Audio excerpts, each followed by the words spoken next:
Most Pokemon, or even monster taming games in general that I've played, have a charming yet similar vibe. You play through a linear story, collecting creatures that can be dangerous, though quickly warm up to you, joining you on a quest to defeat a set number of themed bosses, and preventing negative forces from taking over. But what if it wasn't that easy? What if the world you were placed into had already been consumed by evil? What if the choices you made with not just important characters, but even the simplest NPCs, impacted your journey? What if you became so backed into a corner that you would have to sacrifice your own monster just to survive? Well, that is a lot of what ifs. There is actually a game that fulfills each of them. This is Legacy of Pandora. I do have to disclose that I was paid to promote and play this game, although like my normal content, my opinions are still my own. Legacy of Pandora was actually once a fan game called Pokemon Sagas, playing quite similar to what I just described. But the developer didn't want to be tied to an existing IP. They wanted to be their own thing. In a land inspired by Greek mythology, Pandora has opened the jar, releasing 8 evils into the world. As a result, humanity no longer worships its gods, who now fight amongst each other. As per Ra, the daughter of Pandora, you'll battle against mortals and gods alike. Although I'm already getting ahead of myself, because above all else, this is still a monster tamer. The creatures you'll be collecting are cacodemons, and as the pronunciation implies, they are not your cute and cuddly companions. During your first battle or two, the mechanics are going to feel familiar. You have 4 attacks to choose from, damage dealt is dependent on type matchup, each monster has a unique passive and 6 core stats, and they can be tamed using a capture device. But it won't take you long to notice some differences. Types are based on sins rather than elements, attacks consume a resource called mana, and most importantly, cacodemons don't gain EXP. Now before I continue with how you're actually going to evolve and empower them, let's talk about what you'll encounter before even taking that into consideration. On your journey to challenge the divine, you're going to meet a lot of other people. Sometimes this is a battle against their cacodemon, or a wide variety of interactions. Someone building a shrine to worship their god, a woman tending to her garden, a thief trying to make their getaway, a farm owner chasing after their escaped animal. What's important is how you respond to them. You can provide assistance, compliment their efforts, mock them, or even just ignore their situation entirely. And each of these decisions will reward you with different forms of corruption. Now this is where the choices impacting your journey I mentioned at the start are going to come into play. Winning battles will simply reward you with Flames of Will, which can be used to learn new attacks, increase your monster's base stats in their desired category, or buy items, which I'll talk about more shortly. Corruption, on the other hand, is what you will use to evolve your cacodemons. And I don't mean like, this monster needs a certain amount of greed to evolve, or this one needs a certain amount of hope. No, each cacodemon can have up to 4 different evolutions, based on various types of corruption.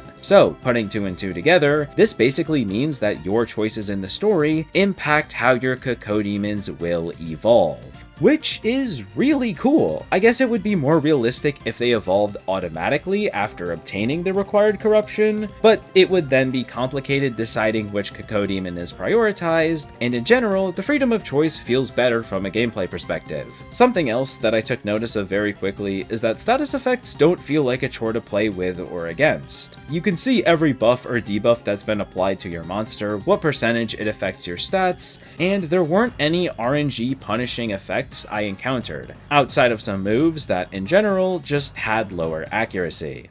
One of the main things I alluded to at the start of this video is that this is not your usual lighthearted adventure through a familiar and relaxing world. Legacy of Pandora takes you across a world quite literally consumed by evil. This is not going to be an easy journey. I noticed the pattern pretty quickly that most of the enemies I fought were either dead set on inflicting negative effects or hitting me pretty hard. Especially when my opponent had more than one cacodemon at their disposal, I had to be very careful with every move I made. At the very least, managing the type chart was never one of my concerns. It's readily available for you to view at any point in battle, and since super effective attacks only do 50% more damage, I was still allowed to come out on top at a disadvantage if I played my cards correctly. Now, if it weren't already obvious, Legacy of Pandora is a roguelike. and typically, I don't really like roguelikes. But what separates the ones I like from the ones I don't is how much less punishing and restrictive they are. When your Cacodemon dies, it doesn't disappear. In fact, you don't even need special revival items to bring them back. Health restoration potions will work completely fine. This might seem like it takes away all sort of punishment from your monster reaching 0 HP, yet you have to consider that the resources you have are still limited. You can't really go back and grind more currency to effectively have an infinite amount of healing. Another thing I haven't enjoyed about a few previous roguelikes I've played is when the number of items, weapons, or I guess in this case monsters that I can carry at a time is extremely limited. You are of course only allowed 4 Cacodemons in combat, but at any point outside of battle are you able to swap your reserve in and out of your party.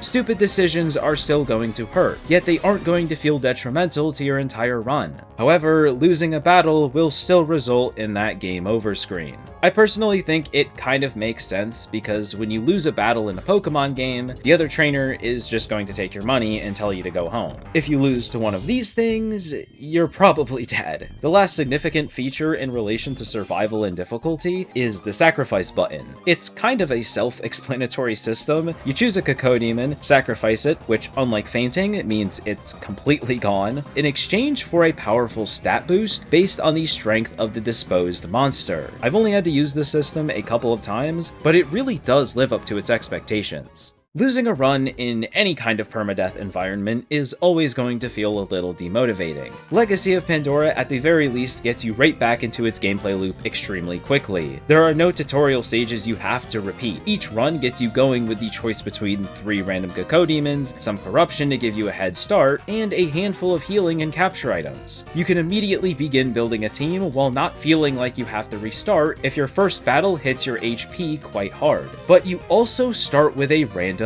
artifact. These will give you a unique buff to make your journey somewhat easier, a percentage of your health restored each turn, or maybe increased currency after battle, stuff like that. Artifacts can also be purchased from the shop for a pretty hefty price, and they can also be obtained from temples. This, in my opinion, is the most interesting part of a run. You can choose to either sacrifice one of your Cacodemons for a medium amount of corruption, or select from 3 artifacts. These, however, also come with a unique debuff. So while they can seem helpful in the short term, they can also significantly damage your performance in the long, if not selected carefully. Legacy of Pandora kind of surprised me. Despite originating from a Pokemon fan game, it really does its best to differentiate itself from the IP it's no longer attached to. The game is currently in heavy development, but what is playable is pretty strong for an alpha build. If Legacy of Pandora interests you in any way, I highly suggest following the Kickstarter and/or joining the active playtest on Steam. Following the Kickstarter is totally free and helps the project climb the Kickstarter charts, thus gaining more interest. Even if there was only 1 or 2 things you liked about the game, there's a good chance what you didn't will improve significantly as the project continues to develop.